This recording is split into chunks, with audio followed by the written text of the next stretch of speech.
I have lived here for 16 years and only started working with PT partners, I want to say 5 years ago when they first started, somewhat. And it was a way to bring the residents together. And I noticed that for what PT partners did for the residents, they helped them recognize their rights and their power as far as when it comes to where they live and what they deserve. But there was always a rift in that. So I guess you could say PT Partners is always helping the residents come together, but there's always something trying to pull it away. I'm not sure how to explain that, but it's almost like you have to live it to know it. I've heard the phrase putting a band-aid on a bullet wound, but I never thought I'd see the whole thing play out like that. But they do it every time.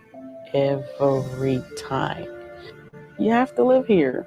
And they clock out at 5 p.m. and they go home. And I've said that so much to their face till I am actually exasperated. You go home at 5 p.m. I stay here. You don't know what it's like. Because sometimes they plead and they're like, oh, we understand. And this and that, whatever. And I'm like, no, you don't. Stop saying that. Just piss me off even more. I'm sorry. It gets me upset when they say that. I feel like they want to, but they don't. I don't see it in their face and I don't see it in their actions. And I refuse to hear it in their words until they do something, but that's just me. We had another program director and they would bring him all these programs trying to help train us and I guess speak differently and look at things differently. And one of the phrases that came out of all of that at some point was PT Barnum, a place to live where opportunity lives. I would actually love to see that because I live here and it does not feel like that. How can we get there with all the fight back, all the pushback? Because no matter what you try to do, it's almost like, well, you can't do it this way and you're not supposed to do that. And who said you could do that? Who gave you permission? I mean, this building we're in right now, they want us to pay rent to use this space that is supposed to be a community center. But the fact that we gather as residents and have meetings, oh, we are not supposed to be doing that. You can't ask people to do something that you would never do. You can't ask people to live in a situation that you would never live in. We're human beings first. All of us. We all come from a human race. And what you wouldn't want any of your friends, your child, or your parents to experience, why would you want somebody else to experience that? I mean, I thought we were supposed to be living in one world, experiencing the same thing. Because technically, every human being actually all have the same end goal in this life. We all want to live in a comfortable space. We all want to live a comfortable life. And we all want to be happy with our friends and family. That's it. But some of us can't even get that because someone else decides that they're going to be the hierarchy. And since they have to manage that space you live in, they'll be the one to say how you live and when you live it. And that's what that feels like. They're telling us how to live.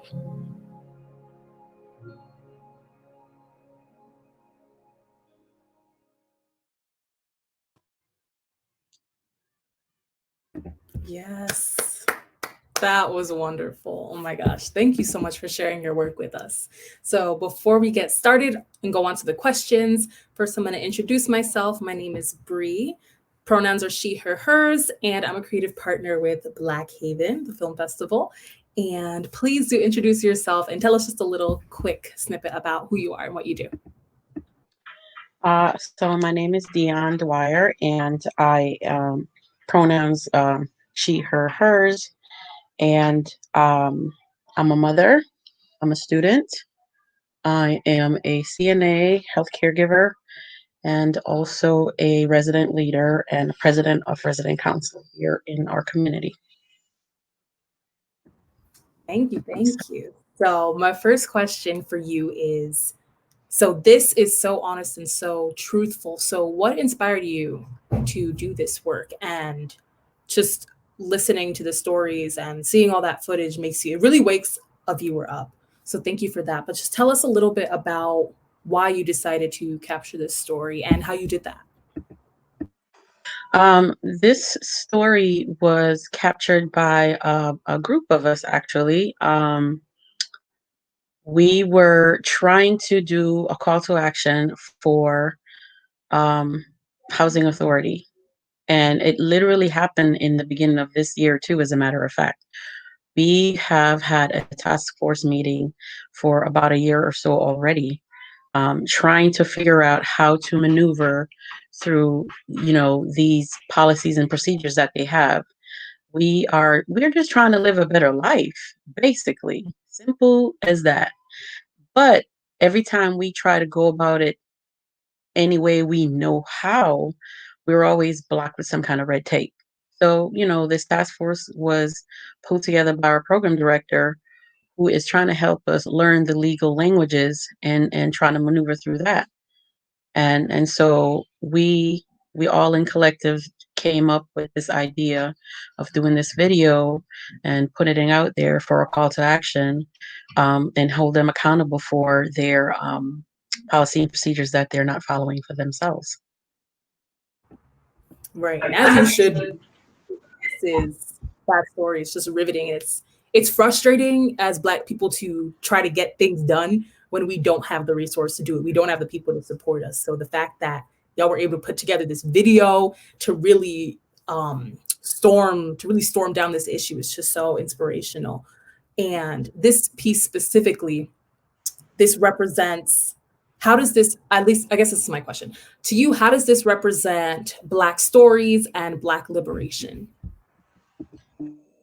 Okay, so I guess you could say it represents Black story in a way where, um, hmm, and as I try to think of it, I remember the phrase again: "She who feels it knows it."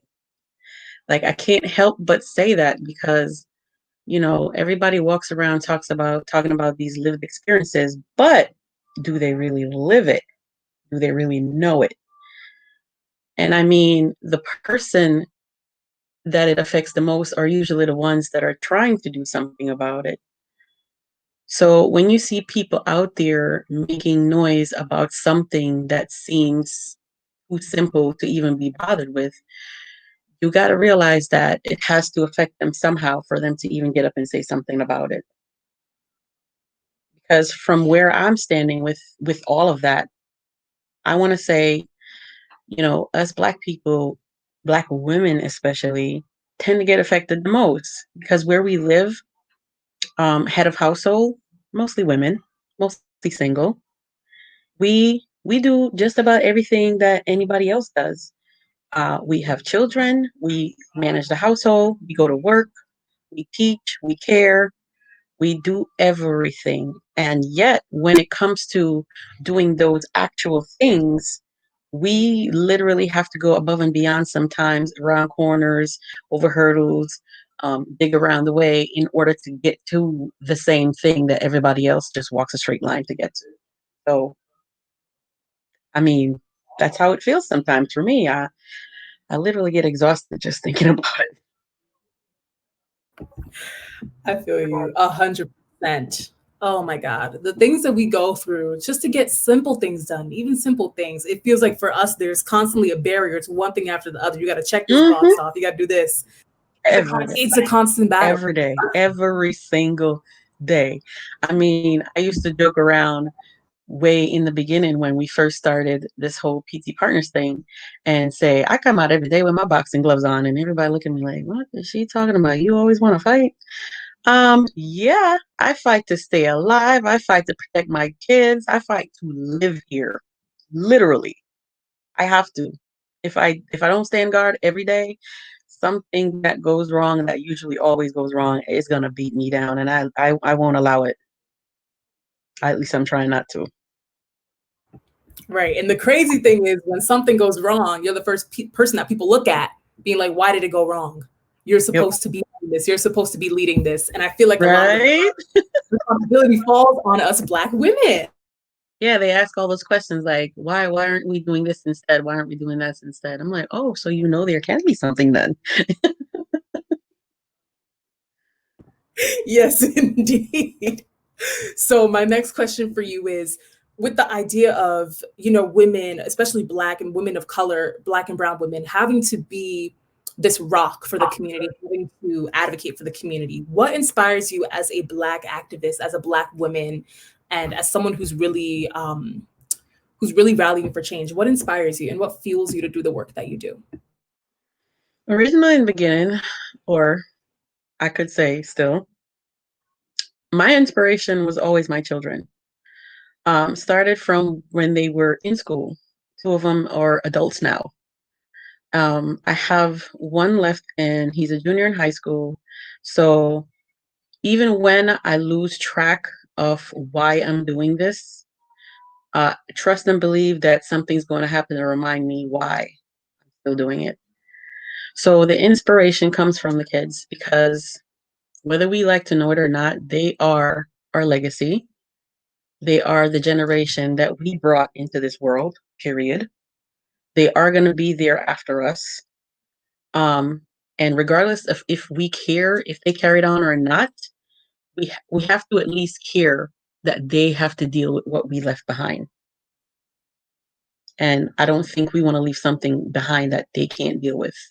Pretty sure the world would just end. Hmm.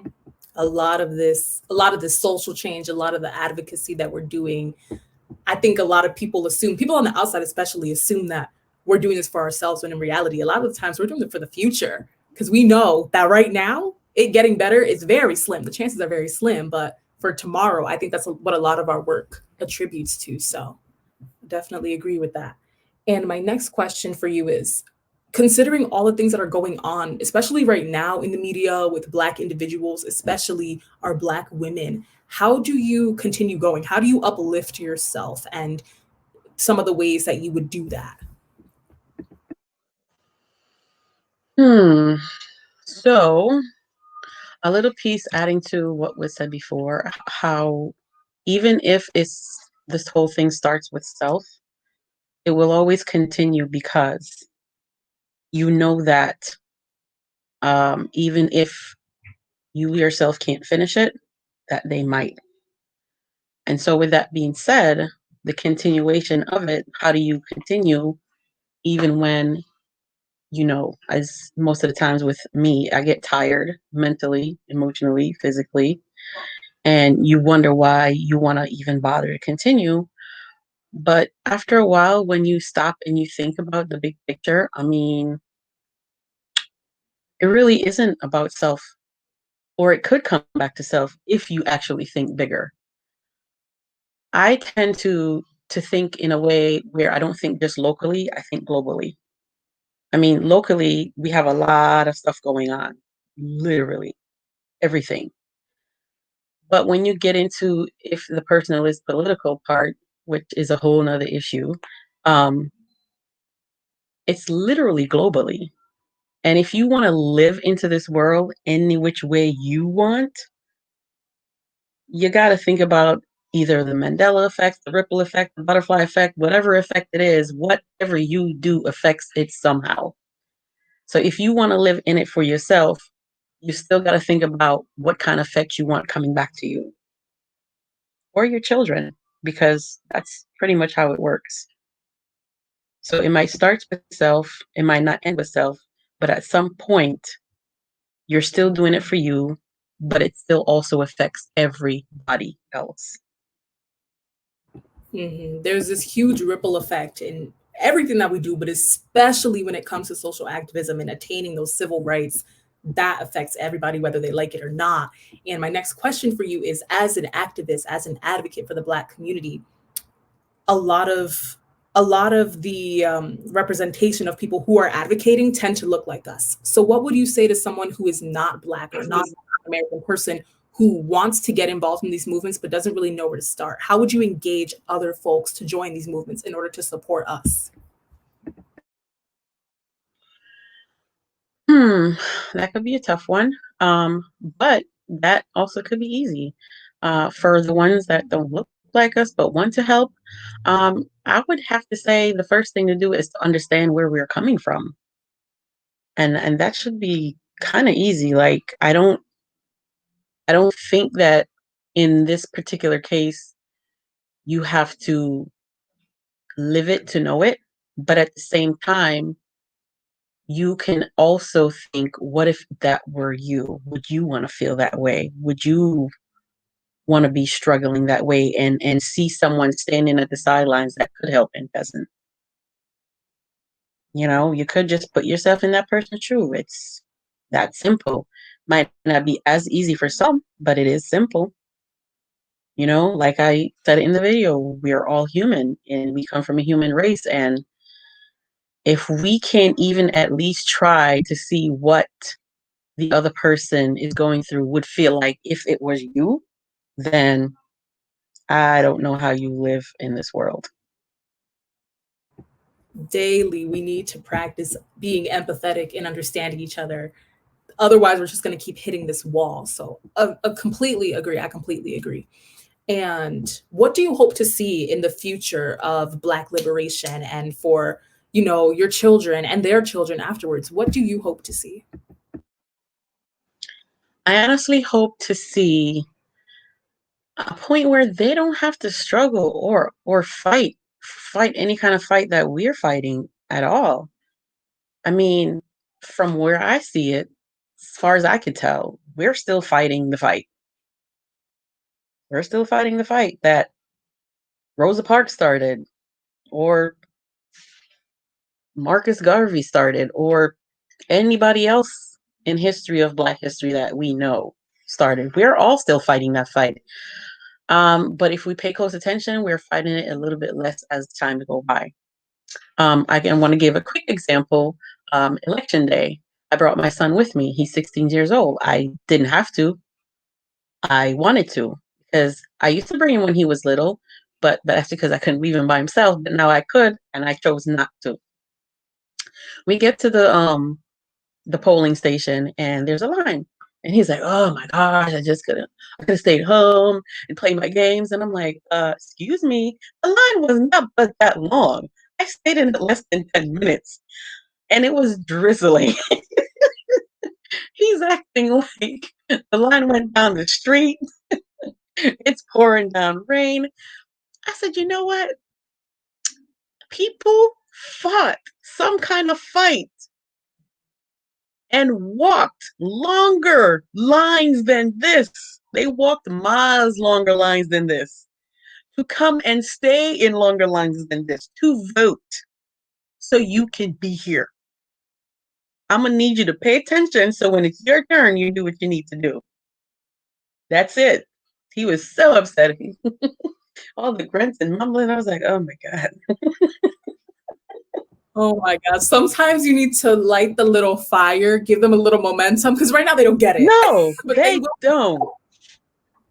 And they probably won't until that day comes, which saddens me really. But I mean, at any point, just get it at some point. I don't care when, just do. He has a sister who's 6 years older. She voted. She got it. She got it right around his age too. Because I didn't have to show her, but I was talking about it. Like I said, I started the fight when they were in school. They were in grade school. She's an adult now. She gets it. Yeah. So he's a boy. You know how men are. It takes them a while. They'll get there. But you got to be consistent. And I'm hoping we could do that for the same for anybody else when it comes to anything else. Um, if I think about the story of how Rosa Parks went down I remembered reading somewhere that it wasn't her first, and she was just tired. Okay, so when you get sick and tired of being sick and tired, at some point, that fight it will be in you, and you will do what you have to do. That's pretty much where I'm hoping that world would be at some point, where they're done with the sick and tired, and they don't have to fight as much anymore. Period. Mm, yes, that is what we need to see. That is what we need to see, especially today.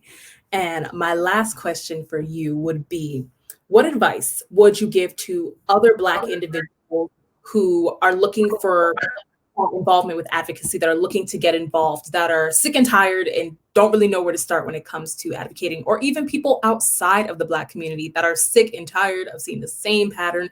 What would you say to them in order to kind of light that fire like we were talking about with your son? How would you do that?